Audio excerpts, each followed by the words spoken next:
Kwa majina naitwa Kelvin Bogo na leo niko mtaa ya Limuru ambapo tumeingia street inaitwa Jua Kali ambapo tumekuwa tunataka kujua kiini cha vijana kutumia mihadarati, ambapo nimepatana na vijana watatu hapa ambao wako na ile experience ya kutumia mihadarati. Nataka tuanze kwa majina yao, tuanze na huyo upande wa kushoto. Tuambie jina lako. Naitwa Mofat Washira Gashibi na mimi ni mtumiaji wa mihadarati. Yeah. Haya, James Kamau na mimi ni mtumiaji wa mihadarati. Yeah. John Chega Wazaka, lakini tunaweza toka hapo. Mungu atusaidie tu, ama nyinyi tusaidie tu, tutoke hapo juu, tukunywage juu nini ya kupenda maneno dini unajipatanga stress. Na vijana wenzangu, tunaweza taka kujua ni nini hiki kilikutuma uingie kwa mihadarati. Tuanze na upande wa kushoto. Chenye kilifanya nianze mihadarati hata sijui, nilijikuta. Yeah. Sasa ile nilijikuta. Yeah. Nikajikuta ukitumia mihadarati. Nikitumia. Yeah. Si kupenda kwangu. Yeah. Ni kujikuta. Na ndugu mwingine ambaye hapo waweza tuambia nini kilikutuma uingie kwa mihadarati? Haya, mimi ni friendship tu. Wenye tunaenda anga na watu hivi unajikuta anatumia na hata unataka kutumia. Yeah. Sasa ukaenda kwa jina hapo. Yeah. Hapo ndipo. Yeah. Na Bwana Chege, sasa wazazi wangu ni wagonjwa, akona nini shule, hata nilisoma mpaka klasi 8, lakini wazazi walikuwa na ugonjwa ya nini ya sukari. Sasa nikashangaa atulimaliza klasi tukiwa watu wawili. Sasa shida ilikujia hapa, ndio sasa nikaanza hiyo maneno tei ombe hiyo mihadarati mudaya hiyo maneno mengine. Na mlioko mnaonekana nyinyi ni vijana wenye nguvu, mnaweza taka kubadilika. Tunaweza badilika. Tunaweza pewa ile chance ya kubadilika. Unaweza taka kufanya nini? Tunaweza badilika. Unaweza taka kufanya nini?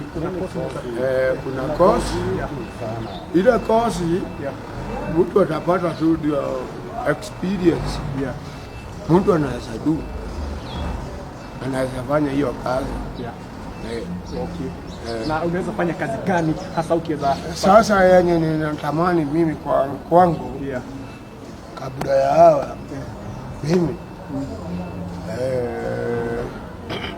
nataka driving. Yeah. Nataka driving. Na rafiki yetu aliye na jampa nyekundu, unaweza taka kufanya nini?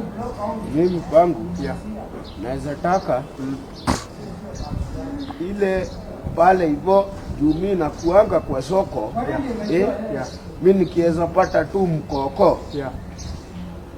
Imeendelea mbele. So unataka tu mkokoteni tu uweze kujikimu kimaisha? Nijikimu kimaisha. Na ndugu ambaye aliye na kaboti hapa, tafadhali unaweza kuweka mimi kwangu WhatsApp. Na abua uweke bodi kwa hiyo si yako. Heshimu kitu. Kwangu mimi tafadhali tengeneza omba tu. Haya, hata mid driving tu. Yeah. Shawa yenda driving na kila license. Hata doza previous ya kupata. Yeah. Haya, mimi naweza niende na gari. So unataka yani kurudia ile kazi yako ya driving? Basi isikuwe ni mchezo. Vile mnaweza tusaidia kimungu, tusaidie tu. Tusaidie tu. Okay. Nayo hiyo ni madhara ya mihadarati ambayo iko huku Limuru ambapo kumekuwa na viongozi ambao wanawakanganya wananchi kwamba ati wanafanya ile mikakati ya kupea vijana ajira ili waachane na mihadarati, na ambapo tumeingia kwenye madanguro ya mihadarati hapo upande wa farmers. Tumeweza kupata haya mambo si ya kweli, na mnapoona hao ni vijana ambao wako na ile uwezo wa kufanya kazi, lakini mihadarati ni walemea. So tunaweza omba sana wananchi, tunaweza tuma usaidizi wako wowote kwa jia kifedha ama jia kitu chochote ambapo unaweza. Hapana, sio mihadarati unasema. Unasema Mungu atusaidie. Tukue watu kama wewe. Kama wewe kama mtu. Sio kupenda kwetu. Tukunywe mihadarati. na tumeshukuru sana watazamaji wetu, na tunaangalia mbele tuone vile tunaweza badilisha maisha ya vijana. Asanteni. Thank you.